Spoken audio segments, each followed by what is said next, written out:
제가 여기 올 때 여성농업인 단체들이 4개 단체가 공동으로 환영성명서를 냈었거든요. 내가 그동안 여성농업인 관련한 연구 부분만 쭉 했었는데 이걸 이제 정말 여성농민들의 삶에 필요한 정책으로 조금 더 구체화시켜서 시스템을 굉장히 공고하게 해놓는 거, 그게 좀 나의 과업이지 않을까? 농림축산식품부 농촌여성정책팀 팀장이고요. 오미란입니다. 이 일을 하기 이전에는 연구자였습니다. 각 지역의 이제 여성정책 그리고 여성 친화도시를 만드는 정책을 연구를 했고 또 여성농업인 정책을 연구를 했습니다. 그리고 그 이전에는 여성 농민이었습니다. 아주 잠시 동안이었는데요. 제겐 참 소중한 시간이었던 것 같습니다. 98년도에 인림부도 여성 농업인 정책 담당관이 있었어요. 그리고 이제 5년 이후에 이게 없어져 버리면서 여성 정책과가 생겼거든요. 이게 5년 후에 또 이제 없어지고 농촌 사회과 여성 팀으로 그 인력도 2명밖에 안 되는 그 하나의 개로 이렇게 팍 쪼그라진 거예요. 그렇게 이제 10몇 년이 오다가 작년에 6월 달에 여성 단체들이 계속 전담부서 요구를 하면서 이제 다시 부활을 한 거죠. 정책 제안을 하려 그러면 그거는 여성이니까 여성으로 가세요. 여성으로 가면 그건 농업이니까 농촌으로 가세요. 이렇게 이제 핑퐁 대기가 되게 일쑤였고 우리가 우리들의 존재에 대해서 뭔가 정책을 얘기하려고 해도 통로가 없었거든요. 다시 생기게 되니까 이제 우리가 좀 말할 수 있는 통로가 생겼다. 외부 전문가가 중앙정부에서 뭔가 정책을 하는 게 2년은 되게 짧다라는 생각을 했어요.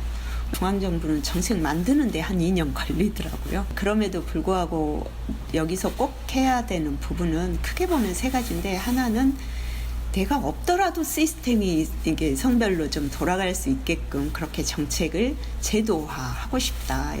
2번째로는 특수건강검진. 3번째 영역으로는 여성농민들이 생산 주체화될 수 있는 일자리, 청년과 노인과 이런 부분들이 좀 함께 어우러지는 세대 공감형 일자리, 여성들이 지역에서 하는 굉장히 중요한 역할이거든요. 그래서 그런 코디네이터 육성, 이런 일자리 정도는 좀 특화하는 그런 사업들. 일단 성인지 정책을 하려면 그런 역량이 있는 사람이 좀 필요하거든요. 근데 일반적인 성평등 강사는 마을을 잘 모르고 마을과 농업이라는 성격을 이해하는 농촌형 성평등 강사가 좀 필요하다. 전문 인력들을 육성을 하려고 해요. 일반 농민들 대상으로 하는.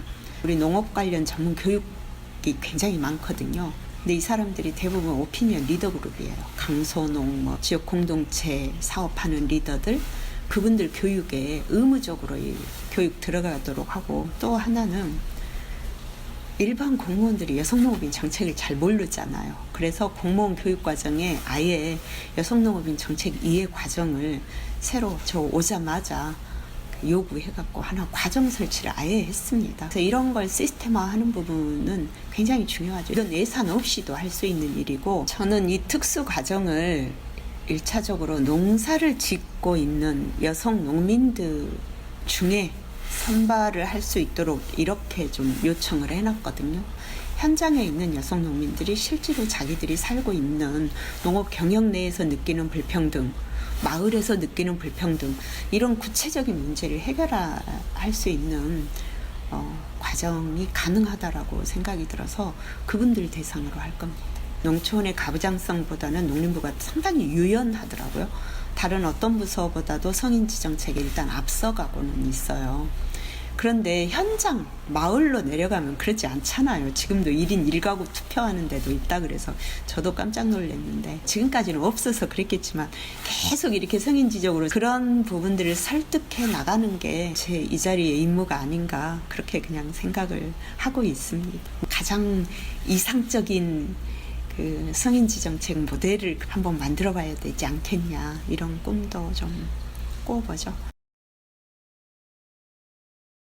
연구자였을 땐 되게 편했어요. 띡 현상 분석하고 그러니까 이런 정책 해라. 막상 여기 와보니 정책이 그렇게 딱 과제 하나로 만들어지지 않더라고요. 그런 정책이 되려면 법도 있어야 되고 또 그 정책의 근거나 통계도 명확하게 나와야 되고 그리고 누가 대상인지 어떻게 추진할 건지 그런 프로세스도 만들어야 되고 그리고 때로는 그 정책이 우리 부서만 해갖고 되는 게 아니라 어떤 거는 보건복지부, 어떤 거는 뭐 기재부, 어떤 거는 행안부 이렇게 다양한 부서하고 협력해야 되고 또 중요한 건 정책만 있다고 해서 되는 게 아니라 그게 체감도 있게 내려가려면 지자체하고 연결 그리고 마지막 정책이 이렇게 뿌리까지 닿는 현장 여성농민 단체들의 충분한 홍보 이런 것들이 다 좀 필요하더라고요. 그래서 저는 특히 여성이나 농민과 관련한 정책 부분은 거버넌스가 굉장히 중요하다라고 생각을 해요.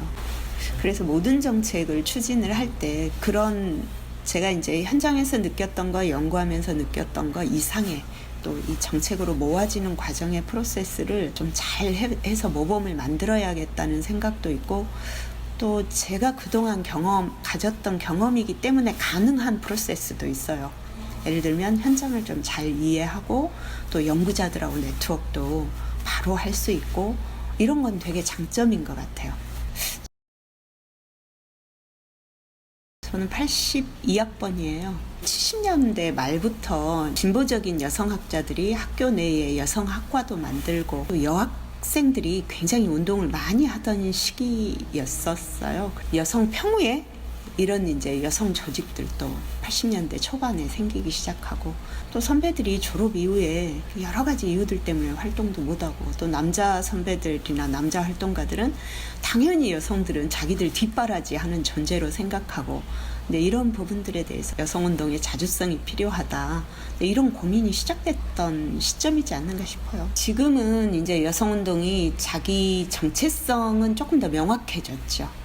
성모순이나 성폭력이나 성희롱이나 근데 이제 과거에는 꼭 그런 의미에서만 여성운동이 아니라 삶과 또 계급과 일상에서 민중운동 진영의 여성운동 부분들이 굉장히 당시에는 좀 활발했었어요. 왜 여성운동을 해야 되는지에 대한 자기 증명, 자기 논리적인 근거 이런 부분들이 튼튼하지 않으면 참 견디기 힘들었거든요. 여성운동을 인정하지 않았으니까. 근데 지금은 여성운동이 있고 여성 조직이 있고 그러니까 당연히 여성운동을 하게 되는 그래서 오히려 그 전투력은 더 약한 것 같아요. 제가 봤을 때는. 그리고 폭이 넓어지지도 않고 그냥 여성들끼리 하는 부분이 더 큰 것 같아요. 오히려 초기에는 이렇게 가사노동이나 이런 게 재생산 노동이 제도화되어 있지 않았어요. 그러니까 어린이집이 막 있다거나 이러지가 않으니까 여성들이 자기들이 활동을 하려면 스스로 타가소도 만들었어야 됐고 처음에 어린이집 타가소 이런 거 다 여성들이 스스로 만들었거든요. 지금 후배들은 생각도 못 할 거예요.